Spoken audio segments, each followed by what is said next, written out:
Hello আমার Facebook family, welcome to my channel. সবার প্রথমে আমি জানিয়ে নিচ্ছি শুভ নববর্ষ। শুভ নববর্ষে প্রীতি, আন্তরিক ভালোবাসা ও শুভেচ্ছা জানিয়ে আজকে আমার ছোট্ট মিনি ব্লগটা শুরু করছি। যেহেতু আজকে পয়লা বৈশাখ, তার জন্য তো আমার দোকানে পূজা করতে হবে। তো যাই হোক, আজকে আর ব্রাহ্মণ দিয়ে পূজা করব না। তো দেখো আমার স্নান টান হয়ে গেছে, আর এই যে নীল নাইটিটা দেখছো, এটা আমি পয়লা বৈশাখে নিয়েছি। এইদিকে আমার গোপোষণাদেরও স্নান হয়ে গেছে, আর এদিকে গোপোষণাদেরও নতুন জামা পরানো হয়ে গেছে। আর ঘরের পূজাটা যেহেতু মা করে, তার জন্য ঘরের পূজাটা মা করছে, আর বাইরে দোকানে পূজাটা আমি করব। তো চলো আজকে দেখাই আমার গোপুসোনাদের কীরকম লাগছে। তোমরা কিন্তু অবশ্যই কমেন্ট করে জানাবা।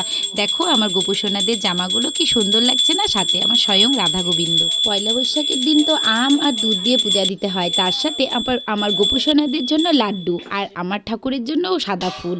তো কীরকম লাগছে দেখো, কি সুন্দর লাগছে না। আজকে তো আমার গোপুসোনাদের খুব মিষ্টি মিষ্টি লাগছে, আর সাথে ছিল একটা বড় তরমুজ।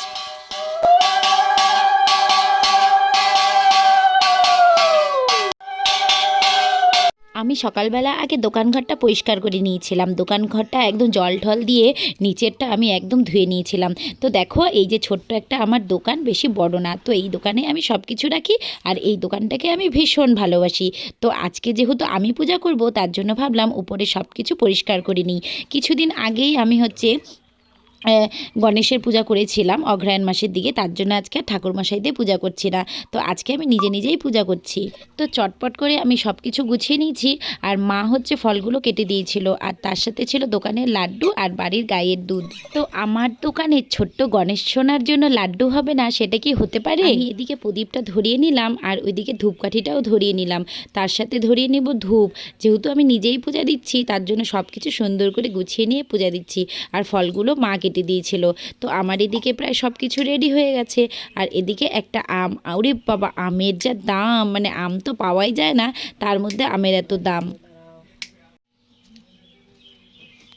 সবাই সবার দোকানে আজকের দিনটা ব্রাহ্মণ দিয়েই পূজা করে। হয়তো এই সময়টা আমি পারলাম না, হয়তো সামনের বছর আমি ঠিক ব্রাহ্মণ দিয়ে বড় করে পূজা করব। তোমরা সবাই আমাকে আশীর্বাদ করো। আমার ঠাকুরটা না ওপরে, তার জন্য আমাকে টুলের উপরে উঠে পূজা করতে হচ্ছে। তো যেহেতু যদি ব্রাহ্মণ দিয়ে পূজা করতাম, তাহলে নিচে জলচকি বসিয়ে পূজা করতাম। তো আজকে তো আর ব্রাহ্মণ দিয়ে পূজা করছি না, যার জন্য আর জলচকিও বসানো হয়নি। তো আমি উপরে টেবিলের মধ্যে, মানে টুলের মধ্যে দাঁড়িয়ে আমি আজকে পূজাটা করছি।